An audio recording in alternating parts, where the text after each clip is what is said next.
बच्चों, आज हम बात करेंगे संस्कृत भाषा में वर्ण विचार। तो चलिए प्रारंभ करते हैं और जानने का प्रयास करते हैं कि संस्कृत भाषा क्या है, इसकी क्या महानता है, इसकी क्या विशेषताएं हैं। संस्कृत भाषा बहुत पुरानी भाषा है और ऐसा माना जाता है कि यह एक वैज्ञानिक भाषा भी है और इसका साहित्य इतना विस्तृत है कि बहुत सारी भाषाएं इससे निकली हैं। बहुत सारी भारतीय भाषाओं की ये जन्मदात्री है, जननी है, और बहुत सारी भाषाओं को ये शब्द देती रहती है। ये है संस्कृत भाषा। भाषा का अर्थ होता है अपने विचारों का आदान प्रदान, अपनी बातों को दूसरे तक पहुंचाना, ये है भाषा। तो भाषा के माध्यम से ही मैं अपनी बात आप तक पहुंचा पा रहा हूं और आप सुन पा रहे हैं। इसी प्रकार आप अपनी बात को, अपने भावों को, अपने विचारों को दूसरे तक पहुंचा सकते हैं। जिस माध्यम से आप पहुंचाते हैं वह है भाषा। भाषा को बनाने के लिए सबसे पहले हमें ज़रूरत होती है वर्ण की। भाषा कैसे बनती है? वर्णों से। तो भाषा की सबसे छोटी इकाई है वर्ण। तो चलिए हम वर्णों पर ही विचार कर लेते हैं कि वर्ण है क्या। वर्ण है, देखिए, भाषा की वह सबसे छोटी इकाई जिसको हम वर्ण कहते हैं, उसी को हम अक्षर भी कहते हैं। वर्ण वह ध्वनि होती है जिसके टुकड़े नहीं किए जा सकते। जब हम कोई भाषा बोलते हैं तो उसमें वाक्य होते हैं, वाक्यों में शब्द होते हैं। शब्द कैसे बनते हैं? वर्णों से बनते हैं। इसका मतलब है भाषा बनाने के लिए वर्ण सबसे पहली आवश्यकता है। वर्णों से ही भाषा बनती है। वर्ण अर्थात अक्षर। और ये अक्षर कैसे होते हैं? ये सार्थक ध्वनि होती हैं और इनके हम टुकड़े नहीं किए कर सकते, अर्थात ये सबसे छोटी इकाई होती है। कैसे? उदाहरण के लिए देखिए, जैसे अ, उ, क, म, य, व, श, ह, र, ल, जितने भी हमारे ये वर्ण हैं, ये सब इसके अंतर्गत आते हैं। तो संस्कृत भाषा में कितने वर्ण होते हैं? ये प्रश्न उठना स्वाभाविक है।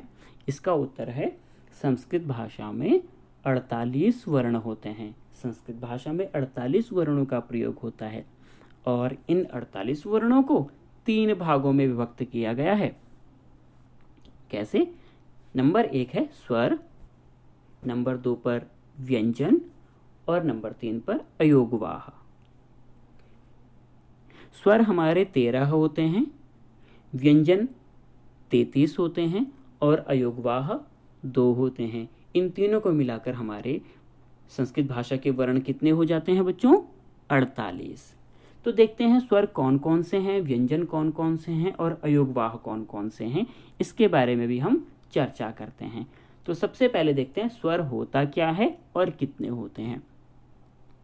स्वर, देखिए, जिन वर्णों को बोलते समय हमें किसी दूसरे वर्णों की मदद नहीं लेनी पड़ती है, दूसरे वर्णों की सहायता यदि हमें न लेनी पड़े तो वे स्वर कहलाते हैं, अर्थात वे बिना किसी सहायता के हमारे मुंह से उच्चारित हो जाते हैं। उन्हें किसी की मदद नहीं लेनी पड़ती। इन्हें हम 2 भागों में विभाजित करते हैं, विभक्त करते हैं। एक है ह्रस्व और दूसरा है दीर्घ। नाम से ही बिल्कुल इनका अर्थ आपको लग गया होगा। और ये जो स्वर हैं, ये हैं 13 स्वर और माफ कीजिएगा, ह्रस्व और दीर्घ मिलाकर इनकी संख्या 13 हो जाती है। कैसे होती है 13? आइए अगली स्लाइड में देखते हैं। ह्रस्व स्वर जो होते हैं, ह्रस्व अर्थात होता है छोटा। तो ह्रस्व स्वरों के उच्चारण में 1 मात्रा का समय लगता है। इन्हें मूल स्वर भी कहा जाता है। जो छोटे स्वर हैं इन्हें मूल स्वर कहते हैं या फिर ह्रस्व स्वर कहते हैं। 1 मात्रा का अर्थ है कि इन ह्रस्व स्वरों को बोलते समय बहुत कम समय लगता है, इसलिए इन्हें ह्रस्व स्वर कहा जाता है और इनकी संख्या है 5। अ, ई, उ, रि और ऋ। ये 5 स्वर हैं। इन्हें मूल स्वर कहा जाता है या फिर इन्हें ह्रस्व स्वर कहते हैं, क्योंकि इनको बोलते समय हमारे मुंह से कम समय में ही ये बोले जाते हैं, इसके बाद आता है हमारा दीर्घ स्वर। दीर्घ स्वरों के उच्चारण में 2 मात्रा का समय लगता है, अर्थात ह्रस्व स्वरों से 2 गुना समय लगता है। आपने अभी पढ़ा था ह्रस्व स्वर का उच्चारण करने के लिए हमें 1 मात्रा का समय चाहिए, और दीर्घ में आप पढ़ रहे हैं कि हमें 2 मात्रा का समय चाहिए। तो 1 मात्रा और 2 मात्रा क्या होता है, इसको इस आधार पे समझिए कि 1 मात्रा का अर्थात 1 सेकेंड, और 2 मात्रा का अर्थ हुआ 2 सेकेंड। यदि हमें ह्रस्व स्वर बोलते समय 1 सेकेंड का समय लगता है, तो दीर्घ स्वर बोलते समय हमें 2 सेकेंड का समय लगेगा। यदि हमें ह्रस्व स्वर बोलते समय आधा सेकेंड लगता है, तो दीर्घ स्वर बोलते समय 1 सेकेंड लगेगा। ठीक, 2 गुना समय लगेगा। दीर्घ स्वर हमारे कितने हैं? 8। कौन कौन से हैं?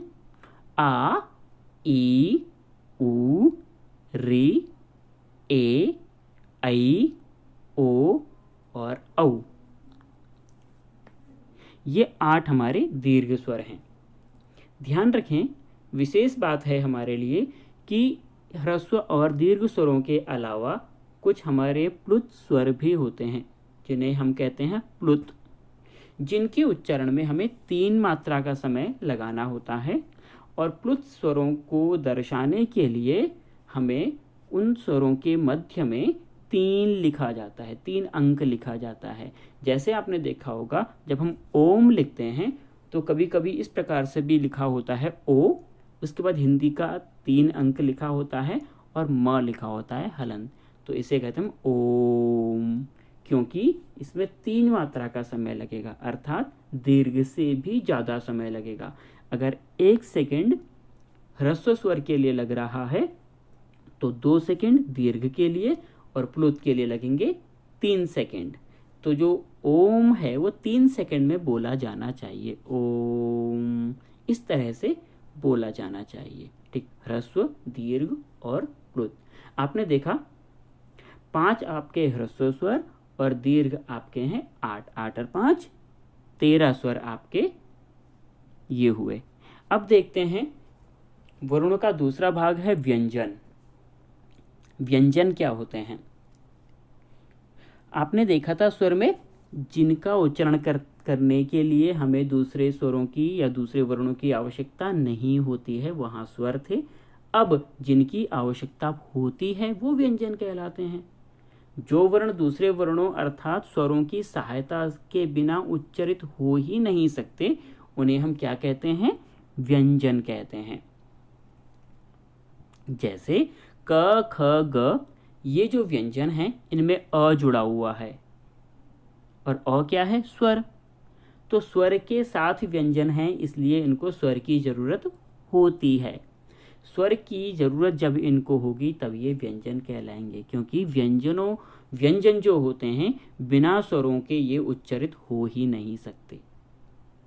हम सभी व्यंजनों का उच्चारण अ जोड़कर ही करते हैं। जैसे आधा क का हम उच्चारण नहीं कर सकते जब तक उसमें अ नहीं जुड़ेगा या कोई दूसरा स्वर नहीं जुड़ेगा, तब तक हम उन वर्णों का उच्चारण नहीं कर सकते। तो व्यंजन क्या हुए? जिन वर्णों का उच्चारण करने के लिए हमें स्वरों की आवश्यकता होती है, जरूरत पड़ती है, उन्हें हम क्या कहते हैं बच्चों? व्यंजन कहते हैं। ये कितने प्रकार के होते हैं? हमने पढ़ा था ये 33 प्रकार के होते हैं। कैसे होते हैं 33? अभी हम आगे देखेंगे कैसे हमारे पूरे 33 व्यंजन होते हैं। आपने देखा कि जो आधा क था, आधा क को दर्शाने के लिए हमने नीचे हलंत लगा दिया था। स्वर रहित व्यंजन यदि हो तो उसको दर्शाने के लिए हमें क्या लगाना होता है? हलंत। आप ये ब्रैकेट में एक चिन्ह देख रहे हैं नीचे की तरफ, इसे कहते हैं हलंत। और ये लगाने के बाद आपका व्यंजन आधा हो जाता है। कुछ व्यंजनों को आधा नहीं लिख पाते हैं, इसलिए हम हलंत का प्रयोग कर लेते हैं। अब देखते हैं कि व्यंजनों का वर्गीकरण कितना है और किस प्रकार से है। व्यंजन जो हैं हमारे, ये 2 प्रकार के होते हैं। एक हैं वर्गीय व्यंजन और दूसरे हैं अवर्गीय व्यंजन। नाम से ही इनके इनका अर्थ स्पष्ट है। वर्गीय व्यंजन अर्थात ऐसे व्यंजन जो किसी वर्ग में रहते हैं, किसी ग्रुप में रहते हैं। और अवर्गीय व्यंजन जिन व्यंजनों का कोई वर्ग नहीं है, ऐसे व्यंजन हमारे अवर्गीय व्यंजन कहलाते हैं। वर्गीय हमारे 25 हैं और अवर्गीय 8 हैं। तो देखते हैं बच्चों 25 वर्गीय व्यंजन कौन कौन से हैं। आप देख रहे हैं क ख ग घ ग च छ ज झ य ट ठ ड ढ ण त थ द ध न और प फ ब भ म। ये हलंत हैं क्योंकि इनमें स्वर नहीं लगा हुआ है। ये क से लेकर म तक एक वर्ग में 5 और 5 वर्ग हैं 25 वर्ण हमारे वर्गीय व्यंजन हैं। अब आप देखें सबसे पहला क ख ग घ ग में क लाल रंग से है। ये वर्ग कवर्ग के नाम से जाना जाता है क्योंकि इसका पहला वर्ण क है, इसलिए इसको क्या कहेंगे कवर्ग। दूसरा जो वर्ग है हमारा ये च से प्रारंभ है और इसको हम कहेंगे चवर्ग। इसमें भी 5 वर्ण होते हैं च छ ज झ य। इसी प्रकार से तीसरा वर्ग है टवर्ग। इसका पहला वर्ण ट है, ट ठ ड ढ ण, ये टवर्ग है। चौथा वर्ग है आपका तवर्ग, त थ द ध न, तवर्ग है। इसमें भी 5 हैं। और 5वां वर्ग है आपका पवर्ग। ये इसमें आते हैं प फ ब भ म, ये पवर्ग है। तो आपके कितने वर्ग हो गए 5। और एक वर्ग में कितने अक्षर, कितने वर्ण 5। इसका मतलब 25 हमारे वर्गीय व्यंजन हुए। अब इनको याद करने का तरीका क्या है। आप देख रहे हैं कि क च ट त और प ये पांचों लाल रंग से हैं। हम इनको इस तरह से न लिखकर दूसरे तरीके से लिख लेते हैं। हमने क्या याद कर लिया, क्या ट्रिक बना ली, क च ट त प। क्या ट्रिक है बच्चों, क च ट त प, क च ट त प। अब हमने ये ट्रिक बना ली, एक छोटा सा एक फार्मूला बना लिया क च ट त प। अब आप भूलेंगे नहीं कि क वर्ग के बाद कौन सा वर्ग आता है, चवर्ग। चवर्ग के बाद टवर्ग, टवर्ग के बाद तवर्ग और तवर्ग के बाद पवर्ग। क च ट त प, इन एक वर्ग में 5 वर्ण हैं। इसी प्रकार से हमारे 5 को मिलाकर 25 हो जाएंगे। एक वर्ग में 5 और 5 पंजे 25 पूरे वर्ण हो गए हमारे वर्गीय व्यंजन। ध्यान देने वाली बात इसमें यह है कि जो सभी वर्गों के अंतिम वर्ण हैं, कौन कौन से वर्ण हैं, कवर्ग में ङ, चवर्ग में य, टवर्ग में ण, तवर्ग में न और पवर्ग में म। इन वर्णों को हम क्या कहते हैं, अनुनासिक कहते हैं। अनुनासिक वर्ण कहते हैं इनको। क्यों कहते हैं इनको अनुनासिक, 5वें वर्णों को केवल, क्योंकि इन वर्णों का उच्चारण हमारे मुंह और नाक दोनों से होता है। इन वर्णों को बोलते समय हमारे मुंह और नाक दोनों की जरूरत होती है, आवश्यकता होती है, इसलिए इन्हें हम क्या कहते हैं, अनुनासिक वर्ण कहते हैं। ठीक, अब आगे देखते हैं कि अवर्गीय व्यंजन कौन कौन से हैं हमारे। हमने देखा था 25 हमारे वर्गीय व्यंजन और 8 हमारे अवर्गीय व्यंजन। अवर्गीय व्यंजन भी हमारे 2 तरह से होते हैं। पहले जो व्यंजन हैं ये हैं अंतःस्थ व्यंजन और दूसरे हैं ऊष्म व्यंजन। अंतःस्थ व्यंजन भी हमारे 4 होते हैं और ऊष्म व्यंजन भी हमारे 4 होते हैं। कुल मिलाकर ये 8 होते हैं। 25 और 8 33 हो जाएंगे। आइए देखते हैं अंतःस्थ वर्ण कौन से होते हैं। अंतःस्थ व्यंजन वो होते हैं जिन वर्णों के उच्चारण के लिए वायु को मुख से कम शक्ति के साथ छोड़ा जाता है, उन्हें अंतःस्थ व्यंजन कहते हैं। ये 4 हैं। समझें कि जिन वर्णों के उच्चारण के लिए, जो वर्ण हम उच्चारित करना चाहते हैं, जिन वर्णों का हम मुंह से उच्चारण करना चाहते हैं, उन व्यंजनों के उच्चारण के लिए जब हम हवा को मुंह से हल्की गति के साथ छोड़ते हैं बाहर, तब इन्हें क्या कहते हैं? अंतस्थ व्यंजन कहते हैं। ये कौन कौन से हैं? य, आप उच्चारण करके देख लीजिए, र, ल, व, य, र, ल, व।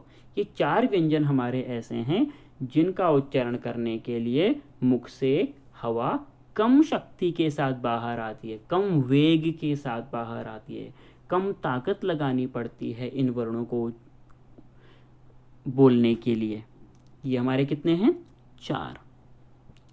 इसी तरह से अगले हैं ऊष्म व्यंजन। इनको देखते हैं।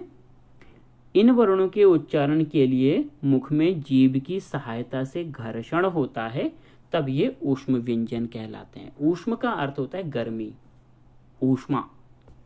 तो इन वर्णों का उच्चारण करते समय हमारे मुंह से कुछ गर्म सी हवा बाहर निकलती है, घर्षण होता है, कुछ रगड़ पैदा होती है हमारे मुंह में जीभ की सहायता से, तब ये ऊष्म व्यंजन कहलाते हैं। और ये कौन कौन से हैं? श, श, स, ह। ये 4 हैं। 3 तरह के स हैं इसमें और ह। इनको बोलते समय हमारे मुंह में घर्षण होता है, कुछ गर्म सी हवा बाहर निकलती है, तब ये वर्ण उच्चरित होते हैं। ये भी 4 हैं। अंतस्थ 4, ऊष्म 4, ये हो गए 8। वर्गीय व्यंजन हो गए हमारे 25, 25 + 8 33, और 13 हमने पहले ही स्वर काउंट कर लिए थे। ठीक, इसके बाद हम आते हैं तीसरे नंबर पे, वर्णों का जो तीसरा भाग है जिसे हम कहते हैं अयोगवाह। अयोगवाह कितने हैं हमारे? 2। अयोगवाह 2 हैं और उनमें से पहला है अनुस्वार। आप देख रहे हैं एक लाइन है और उसके ऊपर एक बिंदु सी लगी हुई है, इसे कहते हैं अनुस्वार। यह किसी भी स्वर के बाद प्रायः न या म के स्थान पर लगाया जाता है। न या म की ही जगह लगता है यह प्रायः, और ये कैसा दिखता है? जैसे अंशु, अंक की मात्रा, संयोग। ऐसे जो ऊपर बिंदु लगा हुआ है इसे हम कहते हैं अनुस्वार। अभी तक आपने हो सकता है बिंदु ही पढ़ा हो, अंक की मात्रा पढ़ी हो, लेकिन इसका पूरा नाम है अनुस्वार। इस अनुस्वार में ध्यान देने वाली बात यह है कि संस्कृत में वर्ग के पंचम वर्ण जो हैं, जो हमने अनुनासिक देखे थे, जो अनुनासिक वर्ण थे, हर वर्ग के प्रत्येक वर्ग का जो पंचम वर्ण था वो उसको अगले वर्ण के साथ जोड़कर लिखा जाता है संस्कृत में, जबकि हिंदी में यह अनुस्वार के रूप में ही लिखा जाता है। हिंदी में कैसे लिखा जाता है? उदाहरण के लिए देखिए नीचे, पंचम, अनुस्वार की मात्रा लगी है। लेकिन संस्कृत में क्या होगा? जो प के ऊपर जो अनुस्वार लगा है इसको वर्ण, किसी वर्ण के रूप में लिखा जाएगा। तो प्रश्न उठता है कि कौन सा वर्ण लिखा जाएगा? तो जो आगे जो च है, चवर्ग है, चवर्ग का जो 5वां वर्ण होगा वही लिखा जाएगा। तो च, छ, ज, झ, य, तो अनुस्वार को य हुआ पंचम। इसी तरह से दूसरा उदाहरण है अंक। अंक की मात्रा में जो अ की जो ऊपर जो अनुस्वार है उसको संस्कृत में कैसे लिखेंगे? उसको लिखेंगे क, जो वर्ग है, कवर्ग, इसका जो 5वां वर्ण है, क्योंकि वो अनुनासिक है, तो क, ख, ग, घ, ङ, तो अंक। तीसरा उदाहरण देखिए, अंबा। ब है, प, फ, ब, भ, म, पवर्ग है और पवर्ग का 5वां है म, तो अंबा, म बीच में आया है। इस तरह से गंगा, अंक और गंगा, क, ख, ग, घ, ङ, गंगा। इस तरह से संस्कृत में लिखा जाता है। हिंदी में सीधे अनुस्वार ही लिखा जाता है और संस्कृत में पंचम वर्ण लिखा जाता है, जिसे हम अनुनासिक कहते हैं। आगे बढ़ते हैं। अयोगवाह का दूसरा भाग है विसर्ग। आप देख रहे हैं विसर्ग में 2 डॉट सी लगी हुई हैं, इसे हम विसर्ग कहते हैं। विसर्ग का प्रयोग स्वर के बाद पृथक रूप में होता है, ये अलग रूप में होता है।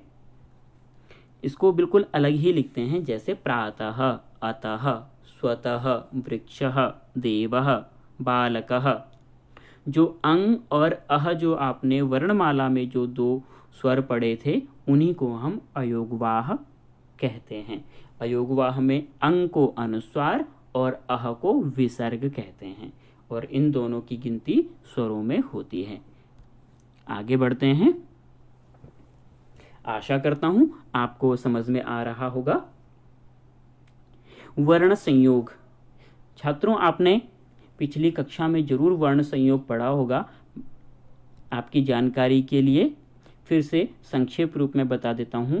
स्वर तथा व्यंजन के मेल से शब्द बनते हैं, आपको बताया था मैंने।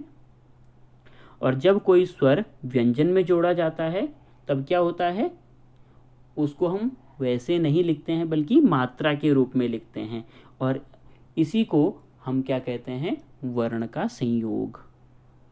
संयोग का अर्थ होता है जोड़ना। तो वर्णों को जोड़ना, वर्णों को कैसे जोड़ा जाता है, एक स्वर को दूसरे व्यंजन के साथ में, एक व्यंजन को दूसरे स्वर के साथ में जोड़ा जाता है और जो स्वर की जो मात्रा है मात्र वही लिखी जाती है, पूरा स्वर नहीं लिखा जाता है। उदाहरण के देखिए, हमें लिखना है कमलम, तो हम सारे वर्णों को अलग अलग कर देंगे, अर्थात हम स्वर भी अलग कर देंगे और व्यंजन भी अलग कर देंगे। तो सबसे पहला वर्ण लेते हैं हम क में दो हैं, आधा क है और उसके बाद अ जुड़ा हुआ है, तो हमने दोनों को अलग कर दिया, आधा क प्लस अ। इस तरह से म को लेंगे, म प्लस अ, म पूरा बना। इसी तरह से तीसरा ल लेंगे, आधा ल और अ, फिर पूरा ल बना। और जो चौथा है म तो वैसे ही हलंत लिखा हुआ है तो यहाँ पर आधा म ही रहेगा, हलंत ही रहेगा, कमलम। इसी तरह से दूसरा उदाहरण है नायकः। ना है तो आधा न होगा और उसमें आ की मात्रा है तो मात्रा को अलग किया हमने, पूरा स्वर लिख लिया आ ना। य में अ है तो य, आधा य प्लस अ, क आधा क और उसमें लगा है अह, नायकः। इसी प्रकार से वर्ण संयोग के बाद आता है हमारा वर्ण विच्छेद। वर्णों का संयोग करना, वर्णों को जोड़ना, वर्ण विच्छेद करना, वर्णों को अलग अलग करना। एक शब्द में जितने भी वर्ण हैं उन सब को अलग अलग कर देना। यह वर्ण संयोग के बिल्कुल विपरीत होता है, बिल्कुल उल्टा होता है। शब्द के प्रत्येक वर्ण को अलग अलग करके क्रमानुसार लिखने को ही वर्ण विच्छेद हम कहते हैं। उदाहरण के लिए देखें, हमें लिखना है व्यंजन, तो आधा व पहले से ही लिखा हुआ है, आधा व, य में अ होगा तो य अ अलग कर दीजिए, आधा य है ही पहले से ही, ज में अ है उसको अलग कर दीजिए और न में अ है उसको अलग कर देंगे, न प्लस अ व्यंजन। मिला देंगे तो वर्ण संयोग हो जाएगा, अलग अलग कर देंगे तो वर्ण विच्छेद हो जाएगा। इसी प्रकार से दूसरा उदाहरण है संस्कृत। ध्यान से देखेंगे, संस्कृत शब्द में कुछ अलग से लिखा हुआ है, स और स के ऊपर ही अनुस्वार लगा हुआ है। अनुस्वार का अर्थ होता है अंग की मात्रा, तो हमने अंग लिख दिया पूरा क्योंकि मात्र अनुस्वार को हम नहीं लिख सकते। तो स अम सम, आधा स लिखा हुआ ही है, क्री क आधा क और री, क्री त अ, संस्कृत। मुझे लगता है यहाँ तक आपको समझ में आया होगा। आगे बढ़ते हैं। वर्ण संयोग आपने पढ़ लिया, वर्ण विच्छेद पढ़ लिया। अब एक महत्वपूर्ण बात है कि हमने अपनी वर्णमाला में, जो आपने अभी तक वर्णमाला पढ़ी थी, आपने स्वर पढ़ लिए, व्यंजन पढ़ लिए, लेकिन व्यंजनों में हमने य र ल व श स स ह पढ़ लिया, लेकिन क्ष त्र और ज्ञ नहीं पढ़ा। ये तीन हमने छोड़ दिए। इन तीनों को अब हम इस रूप में पढ़ेंगे जिन्हें कहते हैं संयुक्त व्यंजन। क्या होते हैं संयुक्त व्यंजन, देखते हैं। जब एक स्वर रहित व्यंजन दूसरे व्यंजन से जुड़ जाता है तो वह संयुक्त व्यंजन कहलाता है। समझेंगे, एक स्वर से रहित व्यंजन, बिना स्वर का व्यंजन, ऐसा व्यंजन जिसमें स्वर नहीं हो, मतलब मात्र व्यंजन हो और उसमें कोई भी स्वर नहीं लगा हो। जब ऐसा व्यंजन दूसरे व्यंजन से सेम वैसे ही व्यंजन से जुड़ जाता है तब वो क्या कहलाता है? संयुक्त व्यंजन। और इन दोनों वर्णों को हम इकट्ठा कर देते हैं और एक नया व्यंजन हमारा बन जाता है।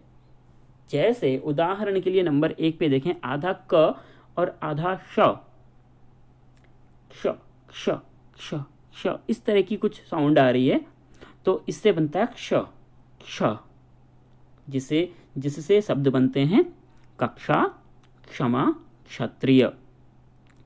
दूसरा है ज और य, आधा ज है आधा य है, इससे बनता है ज्ञ, ज्ञ, ज्ञ, ज्ञ। ज्ञ जो हम बोलते हैं ये भाषा में भेद हो गया है, इसलिए हम ज्ञ बोलते हैं। इसका सही उच्चारण है ज्ञ, ज्ञ। तो इसका लौकिक प्रयोग होता है ज्ञानी, विज्ञान, सर्वज्ञ। आधा ग और य ज्ञ नहीं बनता है, वो ये वाला ज्ञ नहीं है। तीसरा है आधा द और आधा य द्य बनता है, द्य, द्य, द्य। आप बोल के प्रैक्टिस करेंगे, बार बार आप अभ्यास करेंगे तो आपको समझ में आ जाएगा कि कैसे ये इन वर्णों का उच्चारण हो पा रहा है। द्य जो वर्ण बना है इसके उदाहरण है विद्या, विद्यालय, विद्युत, विद्यार्थी, ये द्य है। चौथा है आधा त और आधा र, त्र, त्र, त्र, त्र साउंड है इसकी। उदाहरण है त्रास, त्रिशूल, त्रेतायुग। पांचवा है आधा श और आधा र, स्र, स्र, विश्राम, आश्रम, आश्रय। इस प्रकार से इसकी आवाज़ है। ध्यान से आप बार बार प्रैक्टिस करेंगे तो आपको इन वर्णों का उच्चारण और इनका उच्चारण करने का तरीका और इनसे बने हुए शब्दों का अभ्यास आप कर पाएंगे। आगे देखते हैं, छठा है आधा श और री, री से ऋषि स्वर है, इससे बनता है श्री। इसका प्रयोग बहुत कम होता है लेकिन जानना बहुत आवश्यक है। श्री, श्र, श्र, श्री, श्रृंखला, श्रृंखला, श्रृंग, श्रृंगार। श्र और श्री में अंतर है, ध्यान रखें। सातवां है आधा ह और आधा न, ह्न, ह्न। आपने देखा इसमें ह के अंदर ही न जुड़ा हुआ है, तो मध्याह्न, पहले ह है फिर न है, मध्याह्न, चिन्हम, चिन्ह। इस तरह से इसके उदाहरण है। आठवां है आधा ह और आधा र, ह्र, ह्र, ह्रद, ह्रास। इस तरह से उदाहरण बनते हैं। नवां है स और र, स्र, स र स्र, स्र, तिस्र, सहस्र।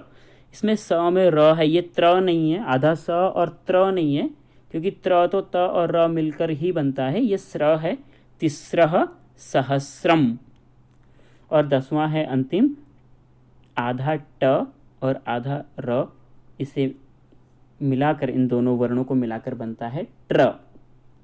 ट के नीचे र लगा है और इससे शब्द बने हैं राष्ट्रम, राष्ट्र, राष्ट्रीयः, राष्ट्रीय।